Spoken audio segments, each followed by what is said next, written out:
वीज कामगारांना पेन्शन योजना लागू करा. महाराष्ट्र वीज कामगार महासंघाची मागणी. वीज कामगारांना पेन्शन योजना लागू करावी. वीज वितरणासंदर्भात शासनाने कंत्राटीकरण थांबवावे यासह विविध मागण्यांसाठी महाराष्ट्र वीज कामगार महासंघाने जिल्हाधिकारी कार्यालयात धडक देऊन निवेदन दिले. महावितरण कंपनीच्या 329 केंद्रांना खासगी कंत्राटीद्वारे चालवण्याचा निर्णय रद्द करण्यात यावा यासह विविध मागण्यांसाठी आंदोलन करण्यात आले.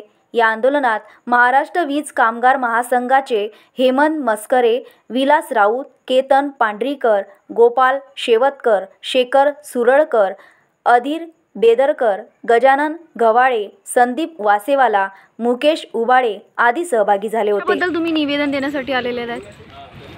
आम्ही सर्व महावितरणमध्ये कार्यरत महाराष्ट्र वीज कामगार महासंघ भारतीय मजदूर संघ सहयोगी संघटना आहे. त्या संघटनेच्या माध्यमातून आपले जे केंद्रीय ऊर्जा मंत्री आहेत माननीय श्री मनोहरलालजी खट्टर त्यांना एक आम्ही निवेदन माननीय जिल्हाधिकारी यांच्या मार्फत देण्याकरता इथे आलेलो आहोत. यामध्ये सध्या जी विद्युत क्षेत्रामध्ये जी पेन्शन सगळ्यात महत्त्वाचा मुद्दा आहे, पेन्शनचा मुद्दा आहे, हा भेडसावत आहे. पेन्शनकरता आम्ही बरेच प्रयत्न केलेले आहेत पण आम्हाला पेन्शन लागू होत नाही आहे. आणि EPS 95ची पेन्शन जी आहे तुम्हाला माहिती आहे की फार अतिशय ती तोडकी असते. त्यामध्ये सेवानिवृत्तीनंतरचा उदरनिर्वाह होऊ शकत नाही ही सगळ्यात मुख्य मागणी आहे.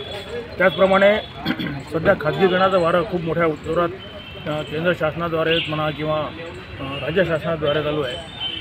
ते न करता आमची जे रिक्त पदं आहेत ती भरावी, नवीन भरती करावी, म्हणजे मनुष्यबळ वाढवावं महावितरणमधलं किंवा महापारेषणमधलं किंवा महाजनरेशनमधलं, आणि एक चांगलं एक हेल्दी विद्युत क्षेत्र तयार करावं ही आमची मागणी आहे. त्याचप्रमाणे आउटसोर्सिंग ठेका पद्धती ही कमी करावी ही आमची मागणी आहे. त्याचप्रमाणे बरेचसे आमच्या सध्याच्या परिस्थितीत 319 सबस्टेशन असे आहेत की ते ठेका पद्धती देण्याचं एक टेंडर महाराष्ट्र सरकारने काढलेलं आहे. त्याला आमचा विरोध आहे. त्या अशा सगळ्या विविध मागण्यांकरता आमचं एक निवेदन केंद्र. अर्चना रक्षे, विदर्भ न्यूज, अमरावती.